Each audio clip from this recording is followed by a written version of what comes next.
तंबू एकदम जम गया। उसके सामने एक भूतिया साया उभरा। उसकी आंखें अजीब सी रोशनी से जल रही थीं। एक खौफनाक आवाज गूंजी, तुम भी अब इस जंगल का हिस्सा हो।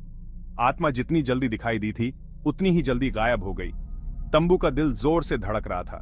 डर ने उसे जकड़ लिया। उसे आत्मा की बातें समझ नहीं आईं। उनका क्या मतलब था? उसने चारों ओर देखा। जंगल अब अलग सा लग रहा था, खतरनाक। पेड़ उसे देखते हुए लग रहे थे। उनकी परछाइयां लंबी और टेढ़ी मेढ़ी हो गई थीं। हवा भारी हो गई, दम घुटने लगी। उसे चक्कर आने लगा। वह लड़खड़ाया, पास की एक शाखा को पकड़कर संभला। तंबू को बहुत अकेलापन महसूस हुआ। उसके साथी चले गए थे। वे कहां हो सकते थे? उसने उनके नाम पुकारे, लेकिन सिर्फ खामोशी ने जवाब दिया। जंगल विशाल और खाली लग रहा था। वह फंस गया था, एक हरे नरक में खो गया था। घबराहट ने उसे घेर लिया। उसे कोई रास्ता खोजना था। वह घने पेड़ पौधों से आगे बढ़ा। कांटे उसके कपड़ों को फाड़ रहे थे। कीड़े उसके सिर के चारों ओर भिन भिना रहे थे। जंगल उस पर सिमटता हुआ लग रहा था। आत्मा के शब्द उसके दिमाग में गूंज रहे थे। इस जंगल का हिस्सा, इसका क्या मतलब था? वह कांप रहा था, ठंड से नहीं, बल्कि एक गहरे आदिम डर से। जंगल बदल रहा था। जाने पहचाने रास्ते गायब हो गए थे। अजीब टेढ़े मेढ़े पेड़ों ने उसका रास्ता रोक दिया था। हवा एक अप्राकृतिक कोहरे से भर गई। वह दिशाहीन महसूस कर रहा था, परछाइयों और फुसफुसाहटों की भूल भुलैया में खोया हुआ। सूरज, जो कभी आशा की किरण था, अब पत्तों की घनी छतरी के पीछे छिप गया था। रात जल्दी हो गई। जंगल को एक भयानक अंधेरे में ढंक दिया। जंगल की आवाजें तेज हो गईं। अनजानी चीखें और सरसराहट पेड़ों से गूंज रही थीं। उसने कल्पना की कि आंखें उसे अंधेरे से देख रही हैं। हर परछाई में एक छिपा हुआ खतरा लग रहा था। वह आगे बढ़ता रहा। भागने की जरूरत ने उसे आगे बढ़ाया। वह जड़ों और लताओं पर गिरता पड़ता रहा। उसका शरीर चोटिल और खरोंचों से भरा हुआ था। उसे निराशा की बढ़ती हुई भावना महसूस हुई। क्या वह इस शापित जंगल में हमेशा के लिए भटकने के लिए अभिशप्त था? वह अपने साथियों के परिचित आराम के लिए तरस रहा था। उनकी हंसी, उनकी आवाजें। अब केवल सन्नाटा था, जो जंगल की बेचैन करने वाली आवाजों से टूट रहा था। उसे पछतावे का एहसास हुआ। उसे उनके करीब रहना चाहिए था। अब वह अकेला था, अपनी लापरवाही की कीमत चुका रहा था। फुसफुसाहट धीरे धीरे शुरू हुई। पहले तो उसने सोचा कि यह पत्तों से सरसराती हवा है, लेकिन फिर वे तेज हो गईं और स्पष्ट।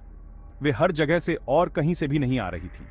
वे प्राचीन रहस्यों, भूले हुए रीति रिवाजों के बारे में बात करती थीं। वे उसे जंगल में और गहराई में बुला रही थीं। परछाइयां उसके चारों ओर नाचती रहीं, अजीब राक्षसी आकार लेती रहीं। वे उसका मजाक उड़ा रही थीं, उसे ताना मार रही थीं।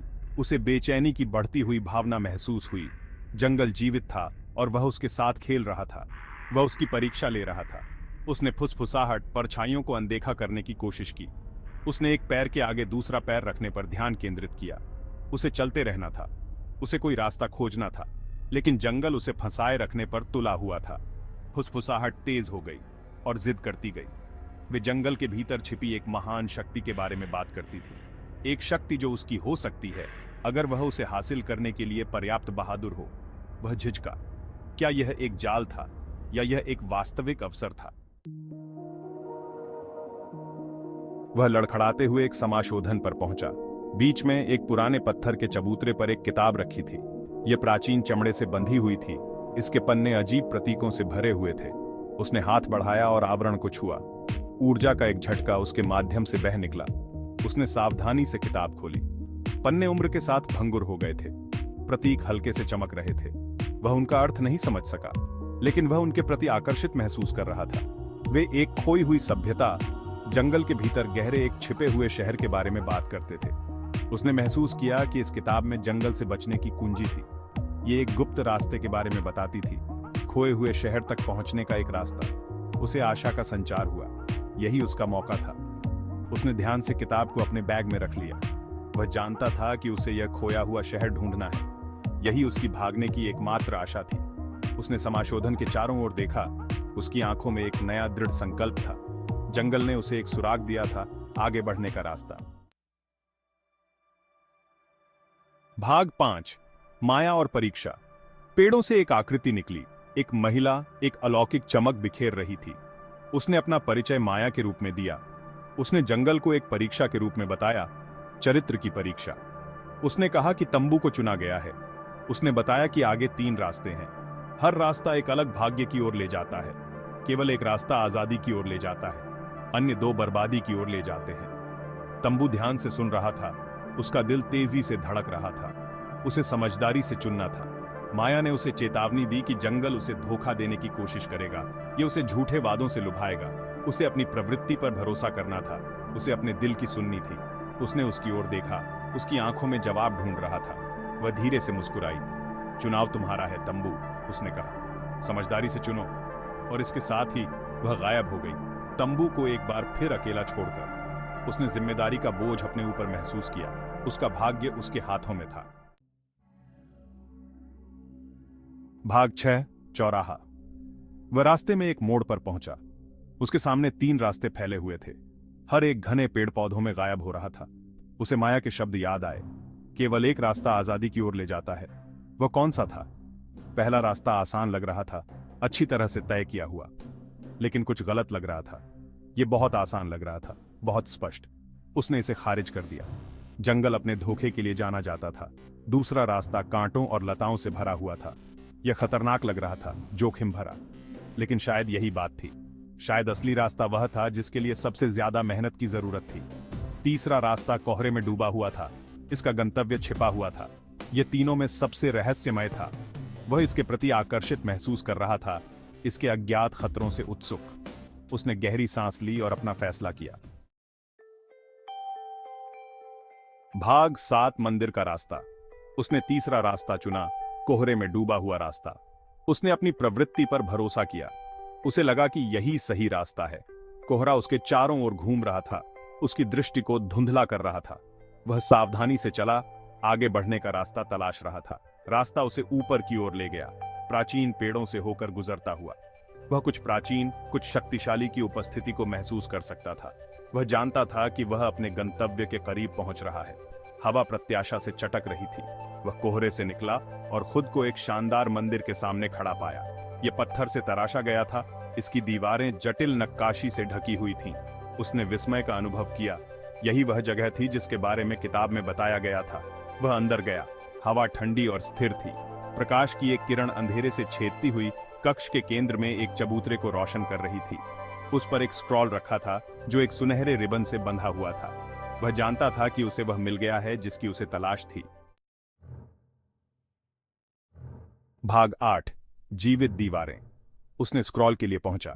जैसे ही उसकी उंगलियां सुनहरे रिबन को छुईं, मंदिर के दरवाजे बंद हो गए। वह घूम गया। उसका दिल तेजी से धड़क रहा था। वह फंस गया था। उसने दरवाजे खोलने की कोशिश की, लेकिन वे नहीं हिले। दीवारें हिलने डुलने लगीं। नक्काशी जीवंत हो गई, विकृत राक्षसी चेहरों में बदल गई। वे उसकी ओर पहुंचे। उनकी पत्थर की उंगलियां पकड़ रही थीं। वह पीछे की ओर लड़खड़ा गया।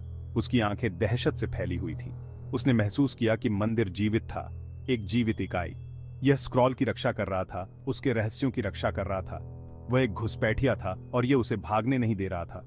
उसने भय की बढ़ती हुई भावना महसूस की। उसने बेतहाशा चारों ओर देखा, बाहर निकलने का रास्ता खोज रहा था। लेकिन दीवारें सिमट रही थीं। राक्षसी चेहरे करीब आ रहे थे।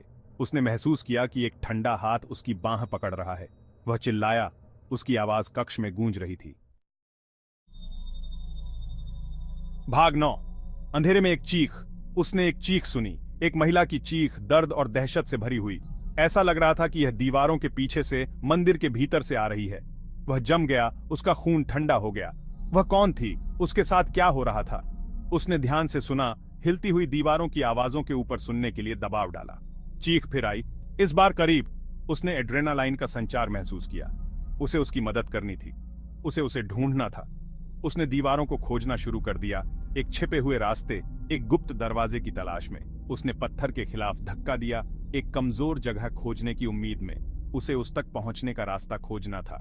दीवारों पर राक्षसी चेहरे उसका मजाक उड़ाते हुए लग रहे थे। उनकी आंखें उसकी हरकत पर नजर रख रही थीं। उसने उन्हें अनदेखा कर दिया। उसे चीख के स्रोत को खोजने पर ध्यान केंद्रित करना था। उसे बचाना था। भाग 10, फंस गया। उसे दीवार में एक दरार मिली। उसने इसके खिलाफ धक्का दिया और दीवार का एक हिस्सा खुल गया, जिससे एक अंधेरा रास्ता दिखाई दिया। वह एक पल के लिए झिझका, फिर अंदर चला गया। रास्ता संकरा था, मुश्किल से उसके लिए इतना चौड़ा था कि वह उसमें से निकल सके। हवा धूल और सड़न की गंध से भरी हुई थी। अब वह महिला की चीखें और स्पष्ट रूप से सुन सकता था, जो मंदिर के भीतर से आ रही थीं। उसने आवाजों का पीछा किया। उसका दिल उसकी छाती में धड़क रहा था। उसे ढूंढना था। रास्ता मुड़ता और घूमता रहा, उसे मंदिर के केंद्र में और गहराई तक ले गया। वह ढीले पत्थरों और मलबे पर गिरता पड़ता रहा। उसके हाथ खुरदरी दीवारों से रगड़ खा रहे थे। वह करीब पहुंच रहा था। वह इसे महसूस कर सकता था। वह एक बड़े कक्ष में पहुंचा। यह टिमटिमाते मशालों से मंद रोशन था। दीवारों पर भयानक परछाई डाल रहा था। कक्ष के केंद्र में एक महिला एक पत्थर की वेदी से बंधी हुई थी। उसने उसे ढूंढ लिया था, लेकिन उसे बहुत देर हो चुकी थी। भाग 11। आगे क्या है? महिला ने उसकी ओर देखा। उसकी आंखें डर से फैली हुई थीं। उसने उससे मदद करने की भीख मांगी। वह उसकी ओर दौड़ा, लेकिन एक आकृति परछाइयों से बाहर निकल आई। उसका रास्ता रोक दिया। यह माया थी, लेकिन उसकी आंखें अब अलग थीं, ठंडी और क्रूर। तुम परीक्षा में असफल हो गए, तंबू, उसने कहा। उसकी आवाज में द्वेष टपक रहा था। तुमने गलत रास्ता चुना है। वह अविश्वास से उसे घूरता रहा। क्या हो रहा था? उसने क्या गलत किया था? जंगल ने तुम्हें अपना लिया है, उसने जारी रखा। अब तुम इसका हिस्सा हो, दूसरों की तरह। उसने दीवारों की ओर इशारा किया और उसने अपने साथियों के चेहरे देखे। उनकी आंखें खाली और बेजान। वह डर के मारे हाँफने लगा। वह फंस गया था। उसे बरगलाया गया था। जंगल ने उसके साथ खेला था और वह हार गया था। उसने अपनी आंखें बंद कर लीं। निराशा उस पर छा गई। अब उसका क्या होगा? जंजीरों से बंधी महिला का क्या होगा? जवाब अंधेरे में डूबे रहे, प्रकट होने की प्रतीक्षा में।